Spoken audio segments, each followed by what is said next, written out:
September, October, নভেম্বরে মেয়াদ শেষ হয়ে গেছে। এটা 12 দিন বেশি। আজকে কয় তারিখ? 20 দিন। 20 দিন অতিরিক্ত হয়ে গেছে। সেপ্টেম্বরে উৎপাদন, 30শে অক্টোবর, 30শে নভেম্বর, আর এটা ডিসেম্বরের আজকে 23 তারিখ, মানে 23 দিন মেয়াদ উত্তীর্ণ হয়ে গেছে। এগুলো আপনাদের তো না? এগুলো কবে তৈরি করেছেন? উৎপাদন হচ্ছে আমার প্রতিদিন বিকাল আসে। বিকালে আসে। জি, প্রতিদিন বিকাল আসে। সেটা লিখতে হবে না তারিখ? জি জি স্যার। এটা ভালো থাকবে কয়দিন? 12 থেকে 5 দিন। লিখছেন কোথাও? মনে হয় পুরাতন, তাই না? না পুরাতন। আমার তো মনে হয় পুরাতন। আপনাকে প্রমাণ দিতে হলে তারিখ থাকতে হবে।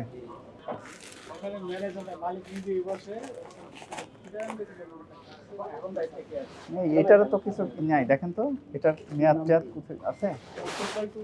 এই যে এখানে এগুলো বেকারি কোনো একটারও কোনো মেয়াদ নাই, জরিমানা করে কি লাভ হচ্ছে আপনাদের? নেন, আপনি নিয়ে আসেন, এই প্যাকেটটা নিয়ে আসেন, ওই সামনে কেকগুলো নিয়ে আসেন। হ্যাঁ, উপরে বলেন এটা কি ডেট টেট কোথায় আছে বলেন।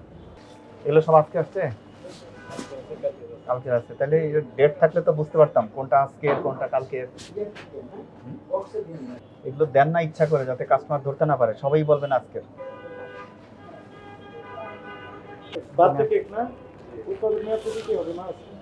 দেন নেই নেই, কিছু নেই। কতদিন খাবেন এটা? আপনি কি হিসেবে আছেন এখানে? আচ্ছা, কয়দিন Manager পর্যন্ত কয়দিন বিক্রি করা যায় এটা, খাওয়া যায়? 3 দিন। আচ্ছা, ধরলাম 3 দিন। 3 দিনই ধরলাম তো। কতদিন আগে কার তৈরি এটা? এখানে একটা স্টিকার সিল লাগানো থাকে, অমরসিনো কালি দিয়ে উৎপাদনের তারিখ মেয়াদ। ওটার জন্য আমাদের আবেদন করা হয়েছে স্যার। 6টা ডিসেম্বর অ্যাকসেপ্টেবল হবে না। সেপ্টেম্বর, অক্টোবর, নভেম্বরে মেয়াদ শেষ হয়ে গেছে। এটা 12 দিন বেশি। আজকে কয় তারিখ? 20 দিন। 20 দিন অতিরিক্ত হয়ে গেছে। সেপ্টেম্বরে উৎপাদন 2 মাস, 30শে অক্টোবর, 30শে নভেম্বর, আর এটা ডিসেম্বরের আজকে 23 তারিখ, মানে 23 দিন মেয়াদ উত্তীর্ণ হয়ে গেছে। এমআরপি নাই, মেয়াদ উৎপাদন তারিখ নাই।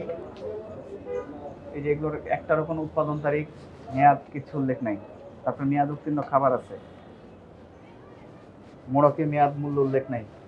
রেডবুল বিক্রি করেন কেন? এটা তো নিষিদ্ধ, বিএসটিআই কর্তৃক নিষিদ্ধ। রেডবুল বিক্রি করা যাবে না, পত্রিকায় সার্কুলার দিয়ে বিক্রি করেছে। আর কতগুলো আছে? এই আপনারা একদম ফ্রন্টে একটা ব্যবসা প্রতিষ্ঠান এত সুন্দর, তারপর যদি এত অনিয়ম থাকে, একটারও মেয়াদ নাই, মূল্য নাই, এতগুলো জিনিস। আইন অনুযায়ী এর শাস্তি অনেক হতে পারে, বুঝতে পারছেন? আমরা চাই আপনারা এগুলো মেনে চলেন। আপনাকে আরেকবার সুযোগ দিচ্ছি আমরা, ঠিক আছে? আজকে 20,000 টাকা জরিমানা। এর পরবর্তীতে যদি ঠিক না হন, আমরা বন্ধ করে দেবো স্থায়ীভাবে।